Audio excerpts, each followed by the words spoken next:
ഏറ്റുമാനൂർ ചൂരക്കുളങ്ങര ശ്രീ ഭദ്രകാളി ക്ഷേത്രത്തിൽ നടന്നു വരുന്ന ശ്രീമദ് ദേവി ഭാഗവത നവാഹയജ്ഞം ഞായറാഴ്ച സമാപിക്കും. നവാഹയജ്ഞത്തിന്റെ 8ാം ദിവസത്തിൽ ദേവീപ്രീതിക്കായി യജ്ഞമണ്ഡപത്തിൽ ധാരാഹോമം നടന്നു. രജീഷ് മുഹമ്മയുടെ മുഖ്യ കാർമ്മികത്വത്തിലാണ് ചടങ്ങുകൾ നടന്നത്. നിരവധി ഭക്തർ ചടങ്ങുകളിൽ പങ്കെടുത്തു. ശനിയാഴ്ച രാവിലെ ഗണപതി ഹോമം, വിശേഷാൽ പൂജകൾ, ലളിത സഹസ്രനാമജപം, ഗ്രന്ഥ നമസ്കാരം, ദേവി ഭാഗവത പാരായണം, പ്രഭാഷണം, പ്രസാദമൂട്ട് എന്നിവ നടന്നു.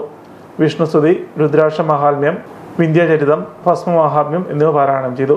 വൈകുന്നേരം കുമാരി പൂജ, ദീപാരാധന, യജ്ഞശാലയിൽ നാമസങ്കീർത്തനം, പ്രഭാഷണം എന്നിവയും നടന്നു.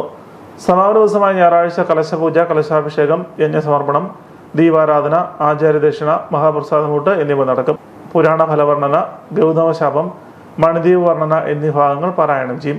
കുറിച്ചി ബി രാമേന്ദ്രൻ, യജ്ഞാചാര്യനും ജിതേഷ് പെരുമ്പാവൂർ, എൻ ഉണ്ണികൃഷ്ണൻ ഏറ്റുമാനൂർ എന്നിവർ യജ്ഞ പൗരാണികരമായാണ് നവാഹയജ്ഞം നടന്നു വരുന്നത്.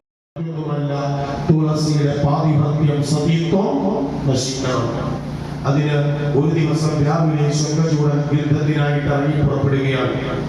ഇതേ സമയം തന്നെ ശംഖചൂടന്റെ രൂപത്തിലും ഭാവത്തിലും അതേപോലെ ആരും കൊട്ടാരത്തിലേക്ക് വരികയാണ്. മഹാവിഷ്ണു വേഷം മാറി ശംഖചൂടനായിട്ട് അവിടെ എത്തുകയാണ്. അപ്പൊ രാവിലെ യുദ്ധത്തിൽ പോകുന്നതിന് മുമ്പ് തന്നെ ശംഖചൂടൻ ആരോട് യാത്ര പറയും? തുളസിയോട് യാത്ര പറയും. ഇന്നും യാത്ര പറഞ്ഞു പോയവരാണ്. ഒരിക്കലും യുദ്ധത്തിന്റെ